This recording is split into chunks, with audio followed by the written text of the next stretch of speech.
Augustus جو ہے وہ اردو میں کہنا ہے کیونکہ تے کے اوپر پیش ہے. اگسٹس انگلش میں کہنا ہے. اگستی نہ کہہ دینا, پوتی سردی چ دل بھی کر دینا اگست اگست کہن دی, گرمی لگ گئی. ٹھیک ہے, تو جو رومن ایمپرر یا رومی حکمران ایمپرر تھا آکٹیویس اگسٹس, اس نے کیا کیا تھا کہ اس نے فلپی میں رہنے والوں کو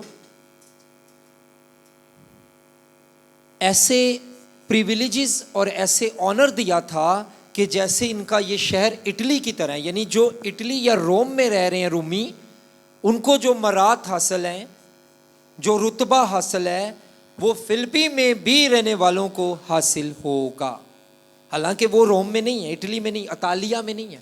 اردو میں کیا اطالیہ, انگلش میں کیا اٹلی. وہ اطالیہ میں نہیں ہے, وہ کہاں ہے, فلپی میں ہے. لیکن آکٹیویس اگستس نے یہ کہا تھا کہ ان کو بھی وہ مرات اور درجات اور عزت حاصل ہوگی جیسے یہ اطالیہ میں رہنے والے رومیوں کو ہوتی ہے. اور اس نے کیا کیا تھا, اس نے ان کو اٹلی یعنی روم کے رائٹس جو ہیں وہ دے دیے تھے, وہی پریویلیج دے دیا تھا.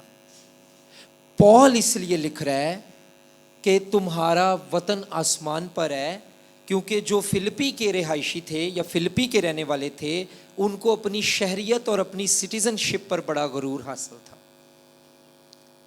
بڑا غرور حاصل تھا. وہ باقیوں کو کسی کو کچھ سمجھتے نہیں تھے. جیسے آج امریکن سٹیزن شپ, امریکن کسی کے پاس پاسپورٹ ہو نا, تو بندہ تے بھائی اس مانتے رہتا, تھلے پیر ہی نہیں لگتے. آئی ہیو امریکن سٹیزن شپ, تے اسی کی کریے بھائی, خدا تینوں برکت دے.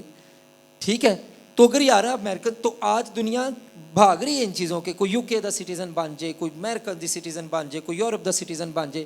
بری چیز نہیں ہے یہ, لیکن ایک بات کر رہا ہوں, تو امریکن سٹیزن شپ ہو, اب گوروں کے پاس ہے. تو اچھا یہ میں بڑا حیران ہوں, جن کے ملک میں ہم جاتے ہیں وہ وہاں کے سٹیزن ہیں ہم سے پہلے کے, وہ ہمبل ہوتے ہیں, تو ہم جو نئے نئے گئے ہوتے ہیں سٹیزن بن جائے, ہمیں پتہ نہیں کیا ہو جاتا ہے. تو امریکن سٹیزن شپ یا کوئی سٹیزن شپ آ جائے تو وہ اکثر لوگ یہ کہتے ہیں کہ یار میں اب دوسروں سے مختلف ہوں, اب باقی سب نیچے اور میں اوپر. سب نہیں کرتے, آئی وانٹ ٹو کلیریفائی, لیکن سم ٹائمس یہ ٹیمپٹیشن آ سکتی ہے یا آ جاتی ہے. اسی طرح فلپی کی سٹیزن شپ جو تھی اس کو یہ لوگ بہت سمجھتے تھے, تو پالوس ان کی آنکھیں کھولتا ہے اور کہتا ہے یہ کچھ بھی نہیں, یہ زمین تک ہے. تم اگر مسیح میں آ گئے تو تم زمینی شہری نہیں, آسمانی شہری بن جاؤ گے. اصل سٹیزن شپ یہ ہیونلی سٹیزن شپ ہے. یہاں پہ تمہارے مرنے کے ساتھ تمہاری سٹیزن شپ ختم ہو جائے گی, آسمانی سٹیزن شپ تم سے کوئی لے نہیں سکتا. تو مجھے کیسے پتا چلا, کیونکہ ہسٹوریکلی اس کو اسٹڈی کرنا ہے, اس کی ہسٹری پتا کرنا ہے. تو کتنا اچھا ہو گیا, اب میں اگر اس پہ پیغام تیار کروں گا, کیونکہ میں نے کلارک آباد جانا ہے اس سنڈے ایک میموریل سروس پہ, تو شاید اگر میں اسی آیت پہ کلام تیار کروں تو میں لوگوں کو کیا بتاؤں گا کہ پالوس کیوں لکھ رہا تھا, پالوس کن کو لکھ رہا تھا, پالوس نے کب لکھا, پالوس نے کیوں لکھا. لیکن چونکہ پالوس نے ان کو لکھا, آپ جو بیٹھے ہو, زندہ ہو, مردہ نہیں ہو, سن رہے ہو, آپ کے لیے آسمانی شہریت, چاہے یہ مردہ جو پڑا ہے اس کی طرح مر بھی جاؤ, لیکن اب تک اگر وہ بھی مسیح میں ہے تم بھی زندہ رہو گے. تو میسج تیار ہو جائے, کیونکہ آپ نے اس کا ہسٹوریکل کلچرل کانٹیکسٹ بتایا. تو ہم اپنے لیکچر کو یہیں پہ فنش کریں گے, مثالیں اور بھی ہیں لیکن اگلے لیکچرز میں اس پہ بات کریں گے. God bless you, thank you.